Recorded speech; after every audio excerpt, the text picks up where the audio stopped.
आप सभी को मेरा नमस्कार। होप आप सभी अच्छे होंगे और आप लोग का प्रिपरेशन जो है बहुत ही अच्छा चल रहा होगा। ठीक है, तो सबसे पहले हम बात कर लेते हैं सिलेबस की, कहाँ तक हमने कवर किए हैं और कौन कौन सा टॉपिक जो है वो रह गया है जिसको हम कवर करने वाले हैं। ठीक है क्या? तो जैसे मैं मैथमेटिकल फिजिक्स की अगर बात करूं तो इसमें जो कॉम्प्लेक्स वाला जो पार्ट है और जो न्यूमेरिकल इंटीग्रेशन जो है ना, ये दो पार्ट जो हैं वो बचे हुए हैं, है ना। तो इसमें अगर मैं बात करूं तो 2 से 3 लेक्चर इसमें और लगेंगे अगर इसको कंप्लीट करना होगा तो। ठीक है। और जैसे मैं क्वांटम मैकेनिक्स की अगर मैं बात करूं तो इसमें स्कैटरिंग वाला पोर्शन जो है वो छूटा हुआ है। स्कैटरिंग और बोन अप्रॉक्सीमेशन, है ना, ये सब जो है उसमें छूटा हुआ है। नेक्स्ट अगर मैं बात करूं, अगर एटॉमिक एंड मॉलिक्यूलर, ये हमारा कंप्लीट है। एटॉमिक एंड मॉलिक्यूलर जो हमने कंप्लीट कर लिया है। आप लोग को जो जो पढ़ना है उसको मैं बता देता हूँ। आप लोग इसको लेज़र को कंप्लीट कर लीजिएगा, ज़्यादा बड़ा पार्ट नहीं है लेज़र जो है। और एक पार्ट जो है आप कहाँ से कर लीजिएगा, सॉलिड स्टेट फिजिक्स को कर लीजिएगा, सॉलिड स्टेट फिजिक्स। ठीक है क्या?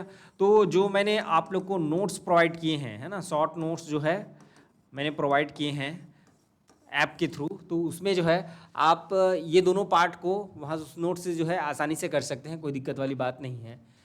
मॉलिक्यूलर फिजिक्स आप लोग को कंप्लीट करना, ये तो हमने कंप्लीट कर लिया है। नेक्स्ट अगर मैं न्यूक्लियर की बात करूं तो ये भी हमारा कंप्लीट है। न्यूक्लियर में एक टॉपिक जो है वो छूटा हुआ है, वो है ड्यूट्रॉन का। यहाँ से एक क्वेश्चन बन जाता है कभी कभी, ये ड्यूट्रॉन का, है ना। तो ड्यूट्रॉन वाला पार्ट जो है वो हमको करना रहेगा। और हमारा जो छूटा हुआ है वो पार्ट है हमारा क्लासिकल मैकेनिक्स कम्प्लीटली। ये क्लासिकल मैकेनिक्स और इलेक्ट्रोडायनामिक्स, ये जो दो पार्ट हैं इसको मैं कराने वाला हूँ। ठीक है। और एक है हमारा स्टैटिस्टिकल मैकेनिक्स, स्टैटिस्टिकल मैकेनिक्स। तो ये जो 3 पार्ट है इसको मैं कराने वाला हूँ, तीनों को जो है ना। इलेक्ट्रोडायनामिक्स की अगर मैं बात करूँ तो इलेक्ट्रोडायनामिक्स में बहुत बड़ा पोर्शन है ये। तो जो जो इम्पोर्टेंट है, जहाँ क्वेश्चन आने के चांसेस होते हैं, वहाँ उस पार्ट को मैं यहाँ पे करा दूंगा इलेक्ट्रोडायनामिक्स में। क्लासिकल मैकेनिक्स की बात करें तो क्लासिकल मैकेनिक्स में जो है आज इस लेक्चर के थ्रू हम स्टार्ट करेंगे। और स्टैटिस्टिकल मैकेनिक्स का पूरा पार्ट जो है वो बचा हुआ है। तो स्टैटिस्टिकल मैकेनिक्स में बेसिकली हम पार्टीशन फंक्शन के बारे में देखेंगे। मेनली जो है पार्टीशन फंक्शन पे हमारा कॉन्सेंट्रेटेड रहेगा स्टैटिस्टिकल मैकेनिक्स में। ओके। तो जितना पोर्शन जो हो गया है उसको बार बार आप रिवाइज करते रहिए, जितना हो सके आप बार बार रिवाइज करेंगे उतना ही अच्छा होगा आप लोग के लिए। ठीक है क्या? और साथ ही साथ क्वेश्चन का थोड़ा प्रैक्टिस करते रहिए। ठीक है। ओके। तो चलिए आज की क्लास को हम स्टार्ट करते हैं न्यूटोनियन मैकेनिक्स से ना। क्लासिकल मैकेनिक्स अगर हमको पढ़ना है तो सबसे पहले हमको क्या पता होना चाहिए, न्यूटोनियन मैकेनिक्स में दिक्कत क्या थी। न्यूटोनियन मैकेनिक्स, ठीक है। ओके। तो जैसे मैं न्यूटोनियन मैकेनिक्स की अगर मैं बात करूं, ठीक है, तो न्यूटोनियन मैकेनिक्स में अगर कोई पार्टिकल है हमारे पास, सपोज हमारे पास कोई पार्टिकल है, ये हमारे पास सपोज कोई पार्टिकल है और ये पार्टिकल क्या कर रहा है, मोशन कर रहा है, ये कुछ इस प्रकार से। अगर कोई पार्टिकल है हमारे पास और ये पार्टिकल अगर क्या कर रहा है, मोशन कर रहा है किसी पर्टिकुलर डायरेक्शन में, ठीक है। तो मान लेते हैं कि ये 1D मोशन कर रहा है। क्या मोशन कर रहा है? 1D मोशन कर रहा है। तो इसके मोशन को डिस्क्राइब करने के लिए, है ना, सपोज ये कोई पार्टिकल है 1D मोशन कर रहा है, तो इसके मोशन को डिस्क्राइब करने के लिए हमारे पास कितने इक्वेशन ऑफ मोशन होते हैं? 3 इक्वेशन ऑफ मोशन होते हैं। कौन कौन से इक्वेशन ऑफ मोशन होते हैं? That is v is goes to u plus a t, s is goes to u t plus half a t square, और नेक्स्ट है आपका v square is to u square plus कितना 2as। ये जो 3 equation of motion है इसकी सहायता से हम क्या कर सकते हैं, किसी भी पार्टिकल को जो 1D मोशन कर रहा है उसके मोशन को हम क्या कर सकते हैं, डिस्क्राइब कर सकते हैं। ठीक है। तो यहाँ तक तो कोई दिक्कत वाली बात नहीं है। लेकिन अगर मान लिया जाए ये जो है, इसमें डिग्रीज ऑफ फ्रीडम हमने क्या लिया था, एक ही लिया था, क्योंकि एक ही डायरेक्शन में मोशन कर रहा है। ठीक है। अब हम क्या करते हैं, इसकी डिग्रीज ऑफ फ्रीडम को हम चेंज कर देते हैं। सपोज ये 3 डायमेंशन मोशन कर रहा है ना, ये कुछ इस प्रकार से। तो डिग्री ऑफ मोशन जो है इसका कितना हो गया, 3 हो गया। डिग्रीज ऑफ फ्रीडम जो है एफ जो हम लिखते हैं वो कितना हो गया, 3 हो गया। अब इस पार्टिकल के मोशन को अगर हमको डिस्क्राइब करना है तो हमको कितने इक्वेशन ऑफ मोशन की आवश्यकता होगी। देखिए, एक डायरेक्शन में हमको कितने इक्वेशन ऑफ मोशन की आवश्यकता हो रही थी, 3 इक्वेशन ऑफ मोशन की आवश्यकता हो रही थी। तो 3 अलग अलग डायरेक्शन है, तो 3 इक्वेशन ऑफ मोशन यहाँ हो जाएगा, 3 इक्वेशन ऑफ मोशन यहाँ हो जाएगा, और इस 3 इक्वेशन ऑफ मोशन इधर हो जाएगा। जैसे ही हमको ये 3 इक्वेशन ऑफ मोशन, 3 3 3 कितना हो गया आपका 9 हो गए। 9 इक्वेशन ऑफ मोशन हमको अगर पता चल गया तो इसके हम पूरी हिस्ट्री बता सकते हैं, है ना। बेसिकली ये जो आपका इक्वेशन ऑफ मोशन होता है, इसकी सहायता से कोई पार्टिकल अगर मोशन कर रहा है तो उसका प्रेजेंट बता सकते हैं कि वो पार्टिकल कहाँ पे है, ठीक है क्या, और क्या बता सकते हैं, उसका पास्ट भी बता सकते हैं कि पहले कहाँ पे रहा होगा, और ये फ्यूचर में कहाँ रहेगा उसकी भी हम प्रिडिक्शन कर सकते हैं, ठीक है, ये 3 इक्वेशन ऑफ मोशन की सहायता से। तो यहाँ पे क्या है आपका 3 डिग्रीज ऑफ फ्रीडम है। तो इन 3 डिग्रीज ऑफ फ्रीडम में मोशन को एक्सप्लेन करने के लिए, डिस्क्राइब करने के लिए हमको 9 इक्वेशन ऑफ मोशन की आवश्यकता होगी, और इन 9 इक्वेशन ऑफ मोशन की सहायता से हम उसका प्रेजेंट, पास्ट और फ्यूचर क्या कर सकते हैं, बता सकते हैं या प्रिडिक्ट कर सकते हैं, ठीक है। बात यहाँ तक तो ठीक थी। अगर मान लिया जाए ये जो सिंगल पार्टिकल है उसको अगर मैं नंबर को बढ़ा दूं, अगर मेरे पास 10 नंबर ऑफ पार्टिकल हैं, है ना, सपोज हमारे पास कितने नंबर ऑफ पार्टिकल हो गया, 10 नंबर ऑफ पार्टिकल्स हैं, तो एक पार्टिकल के लिए हमको कितने नंबर ऑफ इक्वेशन की आवश्यकता है, 9 इक्वेशन ऑफ मोशन की आवश्यकता है। तो 10 हो गए तो कितना हो जाएगा, 9 इंटू कितना हो जाएगा, 10 हो जाएगा, and that is equal to कितना हो जाएगा, 90 हो जाएगा। कहाँ हो जाएगा, 90 हो जाएगा, ठीक है। तो 90 इक्वेशन ऑफ मोशन आप पहले लिखेंगे, तो लिखना ही ये तो बहुत बड़ा टास्क हो गया कि 90 इक्वेशन ऑफ मोशन लिखना है, ठीक है। दूसरा दिक्कत क्या हो गया कि इन सब को सॉल्व करके जैसे आपको पोजीशन निकालना है तो एस की वैल्यू हमको निकालनी होगी, कितना डिस्प्लेस हुआ है, ठीक है। 90 इक्वेशन ऑफ मोशन का यूज करके आपको क्या निकालना है, एस निकालना है। It is very tedious task, ठीक है क्या, ओके। चलिए, और दिक्कत क्या थी इसमें वो देख लेते हैं।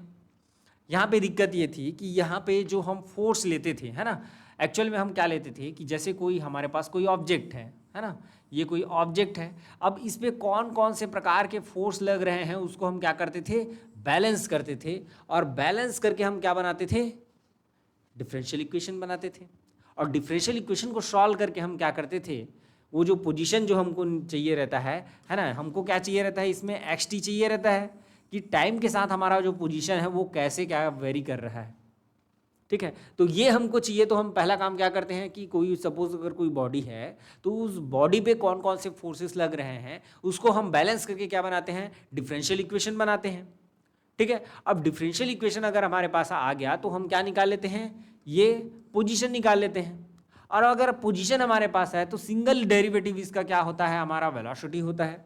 डबल डेरिवेटिव अगर हम करते हैं तो ये क्या हो जाता है, एक्सेलरेशन हो जाता है। तो ये कुछ इस प्रकार से जो है वो हमारा जो प्रोसेस है वो चलता था पहले, ठीक है। लेकिन यहाँ पे दिक्कत क्या थी, यहाँ पे दिक्कत ये थी कि हम जो ये जो फोर्स हम ले रहे हैं ये वेक्टर क्वांटिटी है। क्या क्वांटिटी है, ये वेक्टर क्वांटिटी है। तो इसको ऐड हम कैसे करेंगे, वेक्टरली ऐड करेंगे। कैसे ऐड करेंगे, वेक्टरली ऐड करेंगे। तो न्यूटोनियन मैकेनिक्स में दिक्कत यहीं पे थी कि आप फोर्स को एज अ बैकबोन आप ले रहे थे, ठीक है। आप फोर्स को बैलेंस कर रहे थे, बैलेंस करके ये सारी चीज़ें जो है वो आप निकाल रहे थे, और फोर्स क्या है आपका, वेक्टर क्वांटिटी है, ठीक है। तो उसको ऐड करने में बहुत ही दिक्कत हो रहा था। तो बाद में आया हमारा क्लासिकल मैकेनिक्स। क्लासिकल मैकेनिक्स, ठीक है। तो क्लासिकल मैकेनिक्स में बेसिकली क्या आइडिया लिया गया कि हमने एक लैग्रेंजियन हमने डिफाइन किया, एक एनर्जी टर्म, ठीक है।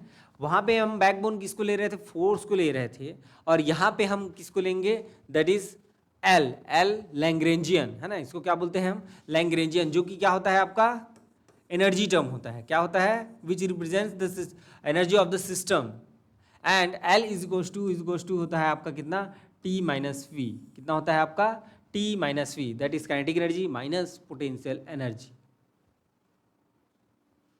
ठीक है।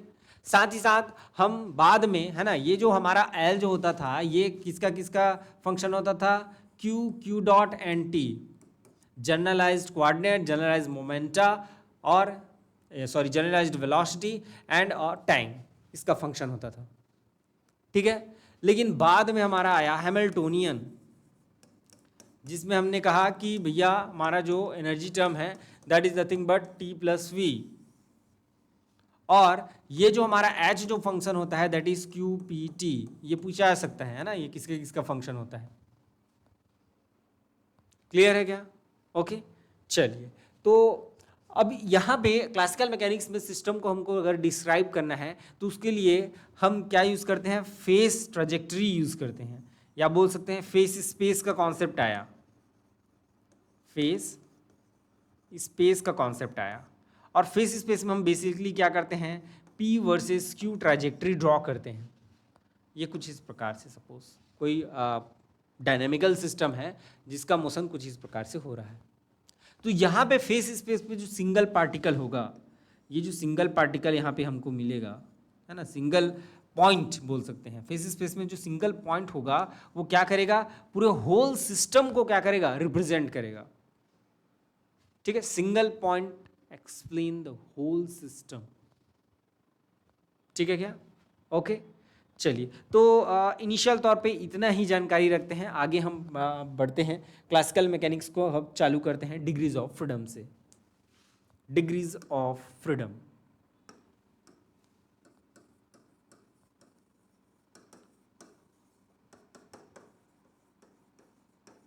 Degrees of freedom, degrees of freedom के बारे में हम पहले भी पढ़ चुके हैं। 1 मिनट रुकिएगा, हाँ ठीक है ना। डिग्रीज ऑफ फ्रीडम, ठीक है, तो डिग्रीज ऑफ फ्रीडम बेसिकली क्या होता है हमारा, the number of independent coordinate, the number of, इसके बारे में हम और चर्चा कर चुके हैं थर्मोडायनेमिक्स में। ठीक है, तो ज़्यादा डिटेल में इसमें हम नहीं जाएंगे। Number of independent coordinates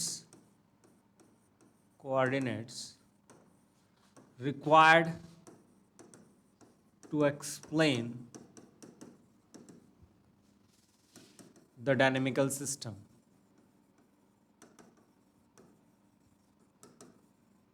okay ठीक है क्या? तो 3D स्पेस में अगर हम बात करें तो 3D में कितना होता है हमारा जो डिग्रीज ऑफ फ्रीडम जो है दैट इज 3n-k होता है। 2D में हमने देखा था that is f is equals to कितना होता है, दैट इज 2n-k होता है। और 1D में कितना होता है आपका, that is f is equals to n-k होता है। ये हमने पहले भी देख रखा है, कोई दिक्कत वाली बात नहीं है। चलिए आगे बढ़ते हैं।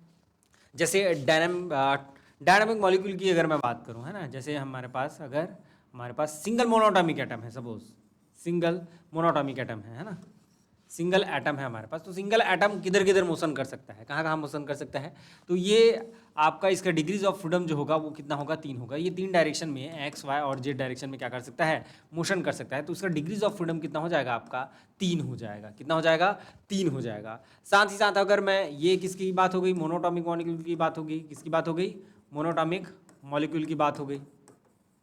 ठीक है क्या? नेक्स्ट अगर मैं डायटॉमिक की अगर मैं बात करूं, डायटॉमिक की, तो डायटॉमिक के केस में क्या होता है आपका, ये जो 3 जो है यहाँ पे, है ना, मोनोटॉमिक मॉलिक्यूल में क्या है आपका, अगर 3 अगर आए हैं तो ये तीनों को हम क्या बोलते हैं, ट्रांसलेशनल मोशन। ये 3 जो मोशन होते हैं उसके क्या मोशन होते हैं, ट्रांसलेशनल मोशन होते हैं। ठीक है, डायटॉमिक मॉलिक्यूल में क्या होता है आपका, 3 आपके क्या होते हैं, ट्रांसलेशनल मोशन होते हैं, और 2 क्या होता है आपका, रोटेशनल होता है। ठीक है क्या? ये 2 क्या होता है आपका, रोटेशनल मोशन होता है। ये जो मैंने डिग्रीज ऑफ फ्रीडम के यहाँ पे फॉर्मूला लिखे हैं ये किसके लिए वैलिड है, ठीक है, तो ये जो वैलिड है इन लो टेम्परेचर, है ना, ये सभी जो है किस पे वैलिड है आपका, लो टेम्परेचर। अगर आप टेम्परेचर को बढ़ा देंगे तो डायटॉमिक मॉलिक्यूल की अगर मैं बात करूँ तो इसमें जो ये बॉन्ड लेंथ है वो क्या हो जाएगा आपका, टूट जाएगा, जिससे ये क्या होंगे, वाइब्रेशन मोशन भी क्या करने लगेंगे, वाइब्रेशन मोशन करने लगेंगे। ठीक है क्या? जैसे नेक्स्ट देखिए, डायटॉमिक मॉलिक्यूल हो गया। उसके बाद अगर हम ट्रायटॉमिक मॉलिक्यूल की अगर मैं बात करूँ, ट्रायटॉमिक मॉलिक्यूल जो है वो 2 प्रकार के हो सकते हैं। पहला हो सकता है ये लीनियर हो मतलब ये कुछ इस प्रकार से ऐसा, ठीक है, ओके, ये कुछ इस प्रकार से। तो यहाँ पे नंबर ऑफ मॉलिक्यूल कितने हैं, 3 हैं, तो उसका डिग्रीज ऑफ फ्रीडम कितना हो जाएगा, तो 3 × 3 हो जाएगा, माइनस कंस्ट्रेंट कितने हैं, 2 हैं, है ना। देखिए के क्या है यहाँ पे जो हम के यूज़ किए हैं वो कंस्ट्रेंट्स हैं जो उसको मूव करने से रोकते हैं। और एन क्या है आपका, यहाँ पे एन है आपका number of molecule, number of क्या है हमारे मॉलिक्यूल। ठीक है क्या? तो ये कितना हो जाएगा, 3 × 3 माइनस कितना हो जाएगा, 2। तो ये कितना आ जाएगा, that is 9 minus 2 that is 7, 7 degrees of freedom हो जाएगा लीनियर के केस में, ठीक है क्या। देन नेक्स्ट जो है नॉन लीनियर की अगर मैं बात करूं, ये सब सारी चीज़ें हम पढ़ चुके हैं, है ना। तो 3 इंटू कितना हो जाएगा, 3 माइनस कितना हो जाएगा, 3 हो जाएगा, ये कुछ इस प्रकार से। तो 9 माइनस 3 कितना हो जाएगा आपका, 6 हो जाएगा। नॉन लीनियर के केस में ये कुछ इस प्रकार से आपका बनेगा। 3 क्या हो जाएंगे आपके, मॉलिक्यूल हो जाएंगे, और आपका 3 जो है क्या हो जाएंगे, कांस्टेंट हो जाएंगे, कुछ इस प्रकार से। क्लियर है क्या। ये सारी बातें हम पहले भी कर चुके हैं और हम पढ़े थे इसको थर्मोडायनेमिक्स में। क्लियर है क्या। चलिए आगे बढ़ें। चलिए अब इसको मैं एक नेक्स्ट लेवल पे लेके जाने वाला हूँ, ठीक है। नेक्स्ट लेवल पे कैसे, जैसे मैं सिंपल पेंडुलम की अगर मैं बात करूँ, सिंपल पेंडुलम, ठीक है क्या। तो सिंपल पेंडुलम की अगर मैं बात करूँगा तो सिंपल पेंडुलम में मोशन कैसे होता है आपका, ये कुछ इस प्रकार से आपका मोशन होता है। इसको डिस्प्लेस कर देते हैं, डिस्प्लेस कर देते हैं तो ये मीन पोजीशन के अबाउट क्या करने लगता है, बैक एंड थ्रो जो है मोशन करने लगता है, ठीक है क्या। यहाँ तक क्लियर है। तो इसका डिग्रीज ऑफ फ्रीडम जो है वो कितना होगा, डिग्रीज ऑफ फ्रीडम जो है वो कितना होगा। तो जैसे अगर मैं बात करूं तो ये कुछ इस प्रकार से इसका मोशन होगा, राइट। तो ये एंगल सपोज आपका थीटा है और ये जो लेंथ है वो कितना है आपका एल है, ठीक है। लेंथ एल क्या है आपका, लेंथ जो है कितना है एल है, ये आपका रिजिड सपोर्ट है, राइट। तो ये जो एल जो है वो क्या है आपका फिक्स है, एल क्या है आपका फिक्स है, ठीक है। तो केवल और केवल क्या चेंज हो रहा है आपका, थीटा चेंज हो रहा है। तो यहाँ पे डिग्रीज ऑफ फ्रीडम कितना हो जाएगा आपका, दैट इज इक्वल्स टू 1 हो जाएगा। क्या हो जाएगा, that is equals to 1। Degrees of freedom यहाँ पे कितना हो जाएगा, 1 हो जाएगा। क्यों ऐसा हो जाएगा, क्योंकि एल जो है आपका फिक्स है, तो केवल क्या चेंज हो रहा है आपका, थीटा चेंज हो रहा है, इस वजह से, ठीक है क्या। चलिए सेकंड देखते हैं, स्प्रिंग पेंडुलम की अगर मैं बात करूँ। नेक्स्ट जो है अगर मैं स्प्रिंग पेंडुलम की अगर मैं बात करूँ, पेंडुलम, ठीक है। स्प्रिंग पेंडुलम की अगर मैं बात करूं तो स्प्रिंग पेंडुलम में बेसिकली क्या होगा उसको देख लीजिए, ये कुछ इस प्रकार से है और ये जो लेंथ है वो बेसिकली क्या रहेगा, अब ये स्प्रिंग लगा रहेगा, ठीक है। तो ये एल जो है अब ये फिक्स नहीं रहा, नॉट फिक्स्ड, ये भी चेंज होगा क्योंकि ऐसा मोशन होगा ना इसका, ऐसे इधर आएगा फिर ये इधर जाएगा, ऐसा फिर ये इधर आएगा फिर इधर जाएगा, राइट। तो ये जो थीटा भी है वो क्या चेंज हो रहा है, वो भी चेंज हो रहा है। और ये जो बॉन्ड लेंथ है या बोल सकते हैं ये जो लेंथ है आपका इफेक्टिव लेंथ, जो भी क्या हो रहा है आपका चेंज हो रहा है, तो थीटा भी चेंज हो रहा है। तो डिग्रीज ऑफ फ्रीडम कितना हो जाएगा आपका 2 हो जाएगा। और कौन कौन से कोऑर्डिनेट होंगे आपके, एल और थीटा होगा। यहाँ पे केवल थीटा ऑनली, यहाँ पे कौन सा चेंज होगा, केवल थीटा बस चेंज होगा। चलिए नेक्स्ट देखते हैं, नेक्स्ट एग्जाम्पल। नेक्स्ट एग्जाम्पल है हमारा that is simple harmonic oscillation, simple harmonic oscillation, ठीक है। तो सिंपल हार्मोनिक ऑसिलेशन की अगर मैं बात करूं तो ये सपोज कुछ इस प्रकार से आपका स्प्रिंग हो गया और ये इसमें लगा हुआ है मास जो है, ठीक है क्या। तो इसमें क्या मोशन होगा, ये कुछ इस प्रकार से ऐसे मोशन करेगा। तो इसमें क्या है, डिग्रीज ऑफ फ्रीडम जो है वो सिंगल आ जाएगा, सीधी सी बात है, ठीक है। ये कुछ इस प्रकार से ऐसे मोशन करेगा ना, इसको मैं अगर खींच के अगर छोड़ दूं तो कैसे मोशन करेगा, ये ऐसे मोशन करेगा। तो क्या हो जाएगा आपका, इसमें डिग्रीज ऑफ फ्रीडम जो है वो कितना हो जाएगा, 1 हो जाएगा, ठीक है क्या। देन चलिए आगे बढ़ते हैं अब इसमें। अगर कोई पार्टिकल है हमारे पास, ठीक है, सपोज हमारे पास कोई पार्टिकल है नंबर 4 और इस सर्कुलर पाथ में अगर वो मोशन कर रहा है, सपोज हमारे पास सिंगल पार्टिकल है और ये जो पार्टिकल है वो क्या कर रहा है, इस सर्कुलर पाथ में क्या कर रहा है, मोशन कर रहा है। तब इसमें डिग्रीज ऑफ फ्रीडम कितनी होंगी, ठीक है क्या। तो डिग्रीज ऑफ फ्रीडम कितनी होंगी यहाँ पे, जैसे मैं इस सेंटर से अगर इसकी अगर मैं बात करूँ तो ये तो रेडियस जो है आपका फिक्स है, रेडियस क्या है आपका फिक्स है। और ये क्या होगा आपका, ऐसे रोटेट होगा तो केवल क्या चेंज होगा आपका, थीटा चेंज होगा। तो यहाँ पे डिग्रीज ऑफ फ्रीडम कितना हो जाएगा आपका, 1 हो जाएगा। क्या हो जाएगा, 1 हो जाएगा, ठीक है क्या। ओके नंबर 5 हम ले रहे हैं। चलिए सपोज हमारे पास कोई यहाँ पे ब्लॉक है, ठीक है, ये ऐसा, ठीक है, और ब्लॉक ऑफ मास m और ये मोशन कर रहा है कुछ इस प्रकार से, इधर जा रहा है और ये है आपका दैट इज l और ये कितना हो जाएगा आपका थीटा, ठीक है। तो इसमें डिग्रीज ऑफ फ्रीडम कितनी होंगी, इसमें डिग्रीज ऑफ फ्रीडम 2 होंगी। ये इधर ब्लॉक जो है इधर मोशन कर रहा है that is x and second one is theta, ठीक है। x और थीटा जो है वो क्या हो जाएगा, यहाँ पे डिग्रीज ऑफ फ्रीडम 2 हो जाएगा। समझ में आ रहा है डिग्रीज ऑफ फ्रीडम जो है, ठीक है क्या। ये एल जो है वो फिक्स है, वो चेंज नहीं हो रहा है, तो क्या नहीं होगा, वो डिग्रीज ऑफ फ्रीडम नहीं होगा, वहाँ पे फ्रीडम ही नहीं मिल रहा है उसको।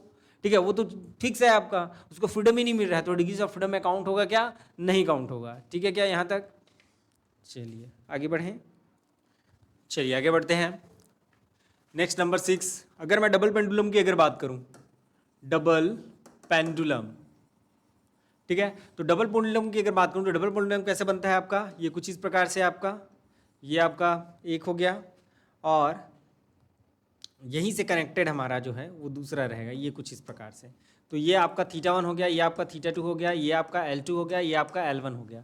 तो अगर यहाँ पे अगर मैं बात करूँ कुछ इस प्रकार से, तो इसके लिए भी डिग्रीज ऑफ फ्रीडम कितनी हो जाएंगी, 2 हो जाएंगी। कौन कौन सी, दैट इज θ1 एंड θ2। क्लियर है क्या? चलिए नंबर 7 देखते हैं, ये आप लोग को बताना रहेगा, आप लोग इसको कीजिएगा। ये है आपका कंपाउंड पेंडुलम, ठीक है क्या, ये आपका θ1 हो गया, ये आपका θ2 हो गया, ये आपका कंपाउंड पेंडुलम का क्या हो जाएगा, एग्जाम्पल हो जाएगा, that is nothing but your compound pendulum. ठीक है, तो इसमें डिग्रीज ऑफ फ्रीडम आपको बताना रहेगा, मैं इसको नहीं सॉल्व करा रहा हूँ। ठीक है, नेक्स्ट है आपका नंबर 8, अगर मैं एटवुड मशीन की अगर मैं बात करूँ, एटवुड मशीन, तो एटवुड मशीन क्या होता है आपका, ये कुछ इस प्रकार से, इधर एक मास रहता है आपका m और दूसरी तरफ भी क्या रहता है आपका, दूसरा मास रहता है, ये कुछ इस प्रकार से ऐसा। ठीक है क्या? ओके, अगर मैं इसमें m is greater than m कर दूं कुछ इस प्रकार से, ठीक है, तो मोशन क्या होगा आपका, इस प्रकार से ऐसे ये नीचे जाएगा, तो सिंगल डायरेक्शन में ऐसा मोशन होगा, तो इसका डिग्रीज ऑफ फ्रीडम कितना हो जाएगा आपका, 1 हो जाएगा। समझ में आ रही है बात, कि अगर आप ये आपका m जो है वो अगर बड़ा है और ये आपका छोटा है ना, जैसे सीसॉ आप लोगों ने देखा होगा, सीसॉ जैसे किए होंगे तो, ठीक है, तो एक तरफ अगर कोई छोटा बच्चा अगर बैठ जाए और दूसरी तरफ क्या बैठ जाए, कोई ज़्यादा हैवी वाला है ना, 60 kg का कोई अगर पर्सन वहाँ पे बैठा हुआ है, तो क्या होगा आपका दूसरा वाला जो पोर्शन जो रहता है वो क्या हो जाता है, ज़मीन पे आ जाता है और ये वाला जो है ऊपर उड़ जाता है, तो मोशन एक डायरेक्शन में होगा यहाँ पे भी, तो ये कितना हो जाएगा आपका, F=1 हो जाएगा, डिग्रीज ऑफ फ्रीडम कितना हो जाएगा आपका, 1 हो जाएगा। क्लियर है? चलिए आगे बढ़ते हैं। देन नेक्स्ट है, suppose this is number 7 8 9, suppose हमारे पास कोई इंक्लाइंड प्लेन है, ये हमारे पास सपोज कोई इंक्लाइंड प्लेन हो गया और इस इंक्लाइंड प्लेन पे कोई जो स्फीयर जो है वो क्या कर रहा है, ये रोटेट हो रहा है, या बोल सकते हैं इधर इसका क्या हो रहा है, मोशन हो रहा है। ठीक है, तो इसका डिग्रीज ऑफ फ्रीडम जो है वो कितना होगा।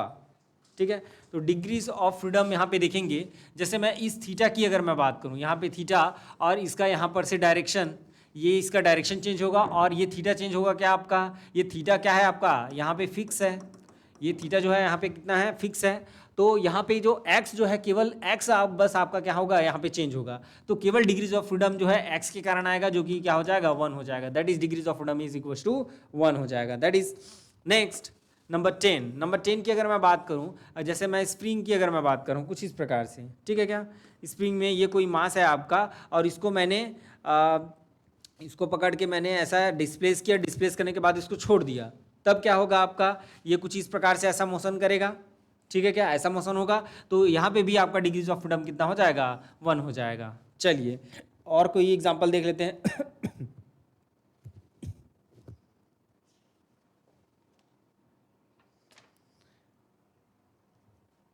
चलिए नेक्स्ट है आपका, सपोज आपके पास कोई बाउल है, ये है आपका कोई बाउल, ठीक है क्या, ये आपका बाउल हो गया और बाउल में कोई बॉल रखा हुआ है कुछ इस प्रकार से, ये आपका बाउल हो गया और बाउल में क्या रखा हुआ है, एक बॉल रखा हुआ है, तो इस बाउल का डिग्रीज ऑफ फ्रीडम कितना होगा, बाउल में जो बॉल रखा हुआ है उसका डिग्रीज ऑफ फ्रीडम कितना होगा।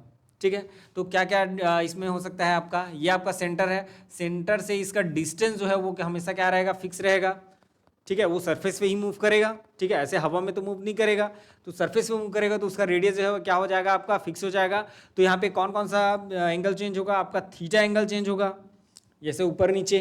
ठीक है, अगर सिंपली इसको ऐसा अगर घुमा रहे हो तो क्या होगा, एक ही आपका डिग्रीज ऑफ फ्रीडम होगा, दैट इज 5, बट ओवरऑल अगर मूवमेंट की अगर मैं बात करूं तो यहाँ पे थीटा और 5 दो आ जाएंगे, तो क्या हो जाएगा आपका डिग्रीज ऑफ फ्रीडम जो है कितने हो जाएंगे, 2 हो जाएंगे। क्लियर है क्या, ये रेडियस जो है आपका क्या हो जाएगा, कांस्टेंट है, फिक्स है, तो इसको तो हम डिग्रीज ऑफ फ्रीडम में नहीं ले सकते।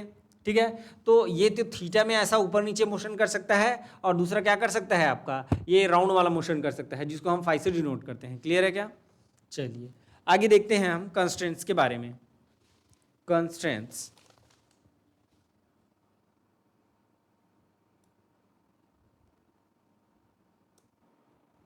चलिए नेक्स्ट है टॉपिक हमारा कंस्ट्रेंट्स। तो कंस्ट्रेंट्स क्या होता है? The constraints forces which restrict the motion of dynamical system are known as constraints. ठीक है, तो ये दो तरह के होते हैं। जैसे एग्जाम्पल के तौर पे जैसे हम लेना चाहें तो फ्रिक्शनल फोर्स हो गया आपका, डैम्पिंग फोर्स हो गया आपका, ये क्या होते हैं? कंस्ट्रेंट होते हैं। तो कंस्ट्रेंट बेसिकली क्या होता है आपका कि अगर कोई डायनेमिकल सिस्टम अगर मोशन कर रहा है तो ये क्या करते हैं? उसको रोकते हैं। क्या करते हैं? रोकते हैं। जैसे मैं फ्रिक्शन फोर्स की अगर मैं बात करूँ तो कोई पार्टिकल अगर जैसे कोई ऑब्जेक्ट है ना, सपोज कि ये ऑब्जेक्ट हो गया, अब इस पर हम इसको चलाने की कोशिश करते हैं तो क्या होता है? इसके अपोजिट डायरेक्शन में फोर्स लगता है जिसको हम क्या बोलते हैं?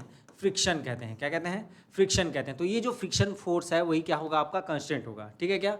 अब डैम्पिंग फोर्स की बात करें तो डैम्पिंग फोर्स भी क्या होता है? जैसे मैं कोई स्प्रिंग है, स्प्रिंग को अगर मैं डिस्प्लेस करके अगर छोड़ देता हूँ तो क्या होता है? ये धीरे धीरे कम होते क्या होता है? रुक जाता है। इसका जो ऑसिलेशन जो है वो क्या हो जाएगा? रुक जाएगा। ठीक है, तो ये किस कारण होता है? आपका डैम्पिंग फोर्स के कारण होता है। ठीक है, तो ये डैम्पिंग फोर्स हो गया, फ्रिक्शन फोर्स हो गया, ये सारी एग्जाम्पल हैं आपके किसके लिए? कंस्टेंट्स के लिए। तो कंस्टेंट जो होता है हमारा दो तरह के होते हैं। ठीक है क्या? एक होता है हमारा होलोनॉमिक कंस्टेंट और दूसरा होता है हमारा नॉन होलोनॉमिक कंस्टेंट। ठीक है, तो होलोनॉमिक जो कंस्टेंट होता है वो आपका वेलोसिटी इंडिपेंडेंट होता है। क्या होता है आपका? Velocity independent. ठीक है, होलोनॉमिक कंस्टेंट जो होता है वो आपका वेलोसिटी इंडिपेंडेंट होता है। और नॉन होलोनॉमिक कंस्टेंट की अगर बात करें तो वो क्या होता है? वेलोसिटी डिपेंडेंट होता है। ठीक है, और होलोनॉमिक कंस्टेंट को हम कंजर्वेटिव फोर्स भी कहते हैं। क्या बोलते हैं? कंजर्वेटिव फोर्स कहते हैं। ठीक है, तो कंजर्वेटिव फोर्स इसलिए कहते हैं, कंजर्वेटिव इसका नेचर इसलिए होता है क्योंकि इसमें कोई एनर्जी का लॉस नहीं होता। मतलब कंस्टेंट जो फोर्स लग रहा है जिसकी वजह से एनर्जी का लॉस अगर नहीं हो रहा है तो उसको हम क्या बोलेंगे? होलोनॉमिक कंस्टेंट बोलेंगे। ठीक है क्या? ओके, तो जैसे एग्जांपल के तौर पे अगर मैं लेना चाहूँ तो क्या हो जाएगा आपका? सपोज कोई बॉडी है, रोलिंग मोशन अगर कर रहा है इंक्लाइंड प्लेन में विदाउट स्लिपिंग, है ना, विदाउट स्लिपिंग क्या हो रहा है? सपोज यहाँ पे देखिए, यहाँ पे डायग्राम में देख सकते हैं आप, ये आपका क्या हो जाएगा? इंक्लाइंड प्लेन है। इंक्लाइंड प्लेन पे कोई अगर स्फेरिकल बॉल अगर रख दिया जाए, वो केवल क्या कर रहा है? रोलिंग मोशन कर रहा है, स्लिपिंग उसमें अगर नहीं हो रहा है तो क्या होगा? ये होलोनॉमिक कंस्टेंट, इसमें जो कंस्टेंट्स लगेंगे वो क्या हो जाएगा? आपका होलोनॉमिक कंस्टेंट हो जाएगा। ठीक है क्या? और होलोनॉमिक कंस्टेंट जो होता है आपका in general, holonomic constraint are represented by equality. Equality से इसको रिप्रेजेंट करते हैं। तो एग्जांपल के तौर पे जैसे मैं लेना चाहूँ तो क्या हो जाएगा आपका? A particle moving in a circular path. Suppose कोई पार्टिकल जो है वो क्या कर रहा है? आपका सर्कुलर पाथ में मोशन कर रहा है, तो यहाँ पे आर जो है वो क्या हो जाएगा? फिक्स हो जाएगा। सपोज आर इज टू, अगर हम ए रिप्रेजेंट अगर कर रहे हैं तो ये क्या हो जाएगा? आपका इक्वालिटी का साइन है, ये है ना, ये क्या है? आपका इक्वालिटी का साइन है। इस वजह से हम बोल सकते हैं कि होलोनॉमिक कंस्टेंट जो होता है उसमें हम क्या करते हैं? इक्वालिटी जो है यूज करते हैं। नेक्स्ट जो है हमारा नॉन होलोनॉमिक कंस्टेंट। तो नॉन होलोनॉमिक कंस्टेंट में क्या होता है? ये वेलोसिटी डिपेंडेंट होता है। क्या होता है आपका? वेलोसिटी जो है डिपेंडेंट होता है। और साथ ही साथ इसका जो नेचर जो होता है वो नॉन कंजर्वेटिव नेचर का होता है। क्या किसका नेचर क्या होता है? नॉन कंजर्वेटिव नेचर का होता है। तो नॉन कंजर्वेटिव नेचर का मतलब ये है कि कंस्टेंट फोर्स के कारण एनर्जी में लॉस होता है। कंस्टेंट फोर्स के कारण एनर्जी में लॉस होता है तो उसको हम क्या बोलते हैं? नॉन कंजर्वेटिव नेचर का कहते हैं। और हमारा होलोनॉमिक कंस्टेंट जो है वो क्या होता है? नॉन कंजर्वेटिव नेचर का होता है। ठीक है क्या? जैसे एग्जांपल के तौर पे अगर मैं लूँ, a body is sleeping without rolling, है ना। सपोज फिर से वही एग्जांपल है आपका इंक्लाइंड प्लेन पे, लेकिन इस बार क्या हो रहा है? ये केवल स्लिप कर रहा है, रोलिंग मोशन नहीं कर रहा है। ठीक है, केवल और केवल क्या कर रहा है? स्लिप कर रहा है। रोलिंग मोशन अगर नहीं कर रहा है तो ये जो कंस्टेंट जो इस पे लगेगा वो क्या हो जाएगा? नॉन होलोनॉमिक कंस्टेंट हो जाएगा। ठीक है क्या? हाँ, अब चलिए यहाँ पे देखिए, in general non holonomic constraint follow inequality को फॉलो करता है। ठीक है, नॉन होलोनॉमिक कंस्टेंट जो है किसको फॉलो करता है? इन इक्वालिटी को फॉलो करता है। और जैसे अगर एग्जांपल के तौर पे देखें तो आइडियल गैस को सपोज हम अगर फिल कर दिए हैं किसी क्यूबिकल बॉक्स में तो उसका जो इनइक्वालिटी जो होगा, है ना, इनइक्वालिटी जो होगा कुछ इस प्रकार से हम रिप्रेजेंट करेंगे, that is 0 is less than or equal to x y z, less than or equal to क्या हो जाएगा आपका? एल हो जाएगा। कुछ इस प्रकार से हम इनइक्वालिटी को रिप्रेजेंट करेंगे। तो इस प्रकार का जो कंस्टेंट जो होगा वो क्या हो जाएगा, हमारा नॉन होलोनॉमिक कंस्टेंट हो जाएगा। ठीक है क्या, ये कंप्लीटली जो है इस बॉक्स में, क्यूबिकल बॉक्स में क्या है, बंद है। ठीक है, जिसका लेंथ जो है वो कितना है आपका एल है, चाहे वो एक्स में बात करें, चाहे वाई में बात करें, चाहे हम जेड में बात करें। तो इस प्रकार की इनइक्वालिटी से हम क्या करते हैं, रिप्रेजेंट करते हैं नॉन होलोनॉमिक कंस्टेंट को। और होलोनॉमिक कंस्टेंट को किससे रिप्रेजेंट करते हैं, इक्वालिटी से रिप्रेजेंट करते हैं। ठीक है क्या, तो ये तो बात होगी आपकी होलोनॉमिक कंस्टेंट और नॉन होलोनॉमिक कंस्टेंट की। ठीक है, चलिए आगे बढ़ते हैं। अब इसमें अब हम सीधी सीधी बात करने वाले हैं लैग्रेंजियन की। ठीक है, तो डायरेक्ट हम कहाँ पे जंप कर रहे हैं, सीधे हम लैग्रेंजियन पे डिपेंड जंप कर रहे हैं। ठीक है, तो चलिए देखते हैं लैग्रेंजियन। ठीक है, तो लैग्रेंजियन जो डिफाइन होता है, ये पर्टिकुलर आपका एनर्जी टर्म होता है जहाँ पे L इज गोस टू कितना होता है आपका T माइनस वी होता है। क्या होता है, T माइनस वी, जहाँ पे ये जो T है वो हमारा क्या होता है, हमारा काइनेटिक एनर्जी होता है, और ये जो V जो है वो हमारा क्या होता है, पोटेंशियल एनर्जी होता है। ठीक है क्या, क्या होता है हमारा T जो है काइनेटिक एनर्जी, और दूसरा V जो है वो क्या होता है आपका पोटेंशियल एनर्जी होता है। तो बेसिकली हम आज की क्लास में हम सीखने वाले हैं कि सपोज हमको कोई अगर सिस्टम दिया हुआ है, जैसे फ्री पार्टिकल मोशन कर रहा है, तो उसके लिए हम लैग्रेंजियन कैसे लिखेंगे, और साथ ही साथ हम ये भी देखेंगे कि लैग्रेंजियन इक्वेशन ऑफ मोशन कैसे लिखेंगे। ठीक है, तो ये तो हो गया आपका लैग्रेंजियन, कि हमको अगर काइनेटिक एनर्जी कोई भी सिस्टम है उसका अगर हमको काइनेटिक एनर्जी और पोटेंशियल एनर्जी अगर हमको पता है तो हम क्या लिख सकते हैं, उसका लैग्रेंजियन लिख सकते हैं। और साथ ही साथ Lagrangian equation of motion, Lagrangian equation of motion, अगर हम इसकी बात करें, लैग्रेंजियन इक्वेशन ऑफ मोशन अगर हमको लिखना है तो वो कैसे लिखेंगे, तो ये होता है आपका that is d by d t d L upon d q dot minus d L upon del q, that is equal to कितना हो जाएगा, जीरो। ये हमारा क्या होता है, लैग्रेंजियन इक्वेशन ऑफ मोशन होता है। क्या होता है हमारा, लैग्रेंजियन इक्वेशन ऑफ मोशन होता है कंजर्वेटिव नेचर के लिए। ठीक है क्या, ओके। नॉन कंजर्वेटिव में डिसिपेटिंग फोर्स आ जाता है इधर, है ना, क्यू वाला टर्म आ जाता है, नॉन डिसिपेटिंग फोर्स जो है। आप बेसिकली जो है इसको याद रखिए, इसी से जो है आपका क्वेश्चन जो है वो पूछे जाते हैं। क्लियर है क्या, चलिए तो चलिए हम आगे बढ़ते हैं और इसमें जो है लैग्रेंजियन लिखना किसी भी सिस्टम के लिए सीखते हैं। ठीक है, चलिए तो सबसे पहले हम स्टार्ट करते हैं फ्री पार्टिकल के लिए। ठीक है, प्रॉब्लम्स ऑन लैग्रेंजियन, है ना, ये हमारा टॉपिक हो जाएगा, प्रॉब्लम्स ऑन लैग्रेंजियन।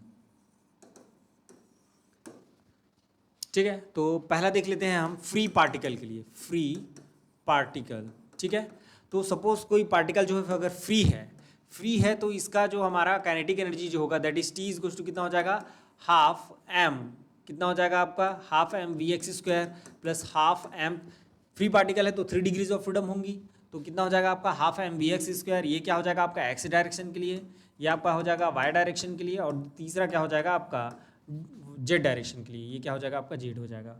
तो ये फाइनली अगर मैं इसको अगर लिखना चाहूँ अच्छे से तो कैसे लिखूंगा, that is x dot square plus y dot square plus z dot square, ये कुछ इस प्रकार से, दैट इज फॉर टी। ये क्या मिल गया हमको, काइनेटिक एनर्जी मिल गया। अब अगर मैं पोटेंशियल एनर्जी की बात करूँ तो ये फ्री पार्टिकल है तो क्या हो जाएगा, इसका पोटेंशियल एनर्जी जीरो हो जाएगा। क्या हो जाएगा, पोटेंशियल एनर्जी जो है जीरो हो जाएगा। फ्री पार्टिकल के लिए हम क्या लेते हैं, वो कम्प्लीटली फ्री है, उस पर किसी भी प्रकार का और फोर्स अगर नहीं लग रहा है तो उसके लिए पोटेंशियल एनर्जी कितना हो जाएगा हमारा, जीरो हो जाएगा। ये कुछ इस प्रकार से, तो कितना हो जाएगा लैग्रेंजियन इक्वल टू कितना हो जाएगा, टी माइनस वी हो जाएगा। तो कितना हो जाएगा finally, that is half m x dot square plus y dot square plus z dot square. ये आपका क्या बन गया, लैग्रेंजियन बन गया। आपको क्या करना है, इक्वेशन ऑफ मोशन लिखना है, Lagrangian equation of motion, Lagrangian equation of motion.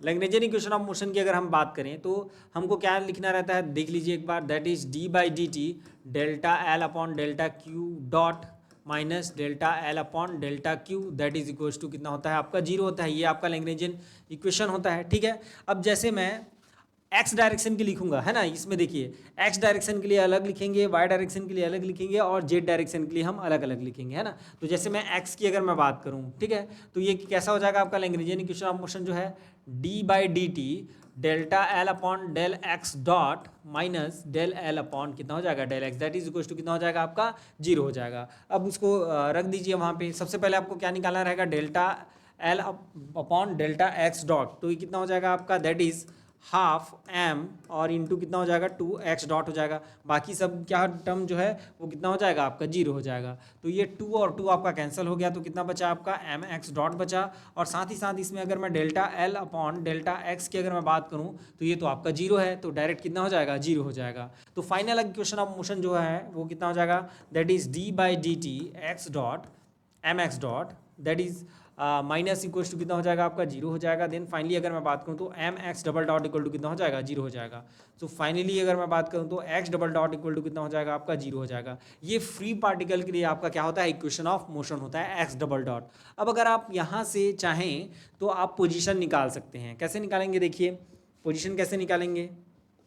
तो पोजीशन निकालने के लिए आपको क्या करना पड़ेगा, that is x double dot equal to zero है आपका। तो इसको मैं कैसे लिख सकता हूँ, del square upon del t square equal to कितना हो जाएगा, जीरो हो जाएगा। एक बार डिफ्रेंशिएट करेंगे तो कितना आ जाएगा, d x upon d t equal to कितना हो जाएगा, ये हो जाएगा, कांस्टेंट लग जाएगा उधर। और नेक्स्ट और अगर इंटीग्रेशन करेंगे तो कितना हो जाएगा हमारा, एक बार और इंटीग्रेशन करेंगे तो ये एक्स टी बचेगा और इधर कितना हो जाएगा, ए एक्स प्लस कितना हो जाएगा, बी हो जाएगा। तो ये आपका क्या आ जाएगा, पोजीशन आ जाएगा। अगर आपको बाउंड्री कंडीशन अगर पता है, अगर बाउंड्री कंडीशन पता है तो आप क्या कर सकते हैं, इसका पोजीशन निकाल सकते हैं 8 time t equal to zero पे, या जो भी टाइम दिया हुआ है उस पर। ठीक है, चलिए नेक्स्ट जो है एग्जाम्पल देखते हैं। तो हम यहाँ पे केवल बात करने वाले हैं यहाँ पे, है ना, देखिए हम यहाँ पे क्या क्या बात करने वाले हैं। तो ये हम सबसे पहले लैग्रेंजियन लिखना सीखेंगे, ठीक है, कि लैग्रेंजियन कैसे लिखा जाता है। और दूसरा हम बात करेंगे कि इक्वेशन ऑफ मोशन, ठीक है। बाद में उसका जो सॉल्यूशन जो हमने निकाला है ना, एक्स डबल डॉट के इक्वल टू जीरो के बाद जो भी हमने किया है उसका सॉल्यूशन है। तो ये सॉल्यूशन वाला पार्ट हम नहीं देखने वाले हैं, केवल और केवल लैग्रेंजियन लिखना और साथ ही साथ इक्वेशन ऑफ मोशन लिखना वो हम देख लेते हैं, ठीक है क्या। चलिए नेक्स्ट है हमारा, that is nothing but your simple pendulum. Okay उससे पहले हम देख लेते हैं particle falling vertically under gravity. Particle falling vertically under gravity, ठीक है। सपोज हमारे पास कोई ये पार्टिकल है और ये पार्टिकल जो है क्या हो रहा है, नीचे फॉल हो रहा है। और सपोज इसका हाइट जो है वो कितना है आपका, जेड है, कितना है आपका हाइट जो है वो जेड है, ठीक है क्या। यहाँ पे सिंगल पार्टिकल है आपका, सिंगल पार्टिकल है तो यहाँ पे जो आपका जो काइनेटिक एनर्जी जो होगा वो कितना हो जाएगा आपका, ये जेड डायरेक्शन में आपका मोशन कर रहा है तो ये कितना हो जाएगा, काइनेटिक एनर्जी टर्म जो है एम जेड डॉट स्क्वायर हो जाएगा, कितना हो जाएगा, that is half m z dot square हो जाएगा। अगर मैं पोटेंशियल एनर्जी की अगर मैं बात करूँ, पोटेंशियल एनर्जी कितना हो जाएगा आपका, दैट इज इक्वल्स टू कितना हो जाएगा, ये एम जी जेड, ठीक है क्या। क्योंकि अगर ये जो लेंथ है आपका एच होता तो क्या होता है, एम जी एच होता, यहाँ पे क्या हो जाएगा, ये जेड हो जाएगा, ठीक है क्या। अब अगर मैं एल अगर लिखना चाहूँ तो कितना हो जाएगा, टी माइनस कितना हो जाएगा, that is equals to v, है ना। तो टी माइनस कितना हो जाएगा, वी हो जाएगा। तो half m z dot square minus कितना हो जाएगा, एम जी जेड हो जाएगा। ये आपका क्या हो जाएगा, लैग्रेंजियन हो जाएगा, क्या हो जाएगा, लैग्रेंजियन हो जाएगा। चलिए आगे बढ़ते हैं। अब इसमें लैग्रेंजियन इक्वेशन ऑफ मोशन लिख देते हैं, ठीक है।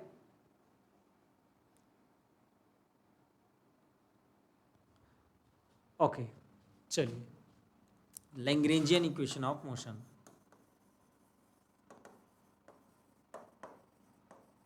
ये कैसे लिखेंगे देखिए। तो कितना हो जाएगा आपका d by d t, that is delta L upon del z dot minus कितना हो जाएगा, डेल्टा एल अपॉन कितना हो जाएगा, del z, that is equals to कितना हो जाएगा, जीरो हो जाएगा।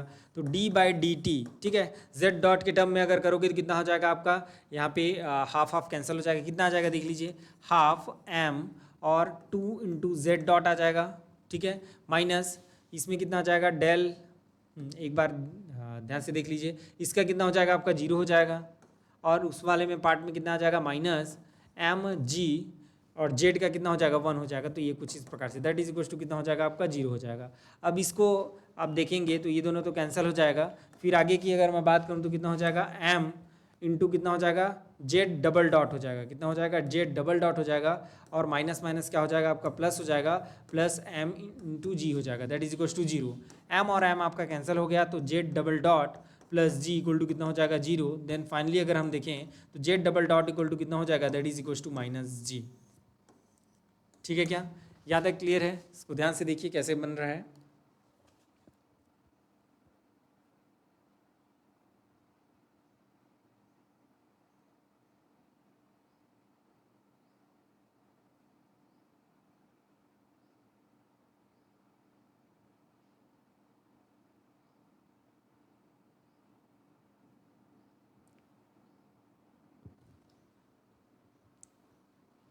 ठीक है, ओके।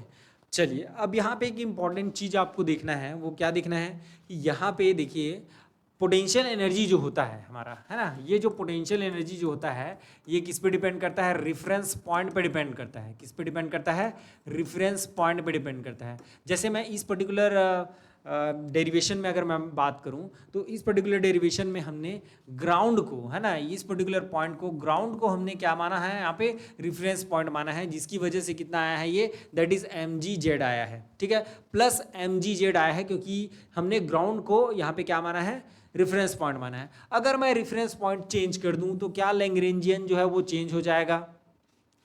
अगर मैं रेफरेंस पॉइंट चेंज करूं तो क्या लैग्रेंजियन जो है वो चेंज होगा, और क्या उसका इक्वेशन ऑफ मोशन चेंज होगा?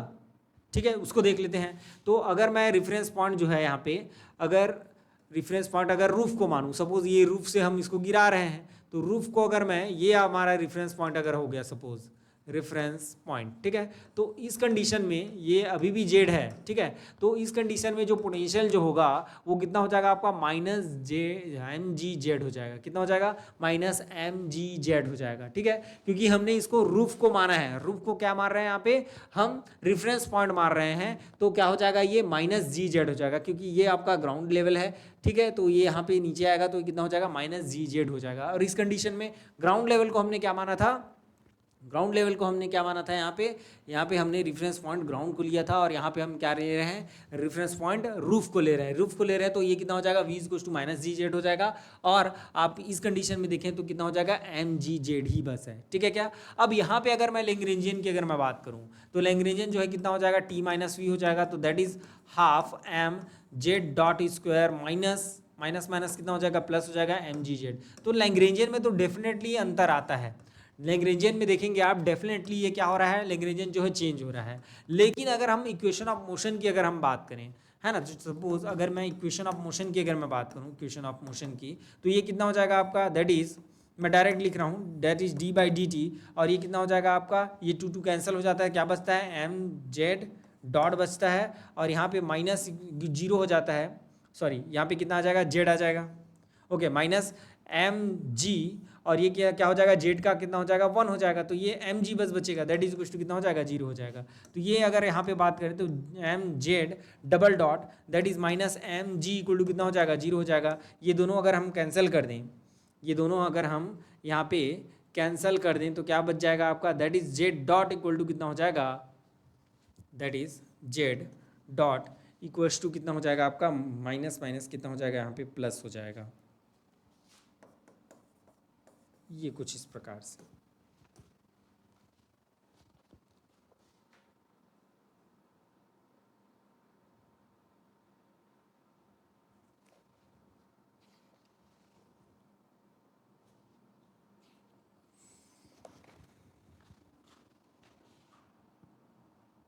ठीक है, ओके। तो ये जो इक्वेशन है वो भी यहाँ पे चेंज हो रहा है। ठीक है, तो ये दोनों इक्वेशन जो है फिजिकली सेम चीज़ को रिप्रेजेंट कर रहे हैं। ठीक है क्या? कैसे? यहाँ पे देखिए, ये आपका ग्राउंड लेवल हो गया। ग्राउंड लेवल से हम क्या कर, रेफरेंस पॉइंट को हमने ग्राउंड माना है, तो ये क्या बता रहा है कि ये बॉल जो है वो क्या हो रहा है? इसकी पास आ रहा है, इसके क्या हो रहा है?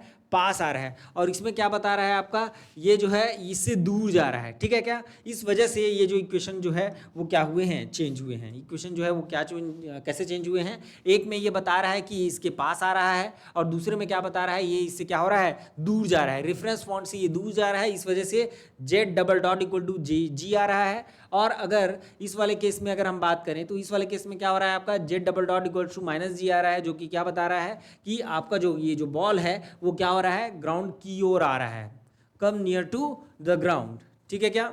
ओके चलिए, तो आज की क्लास में केवल इतना ही, और मिलते हैं अगले वीडियो में। और भी जितने पॉसिबल हमारे लैग्रेंजियन टर्म है उसको हम देखेंगे, साथ ही साथ जो लैग्रेंजियन से हैमिल्टोनियन जो कन्वर्जन है उसको हम भी बात करेंगे, ठीक है क्या। Okay, thank you.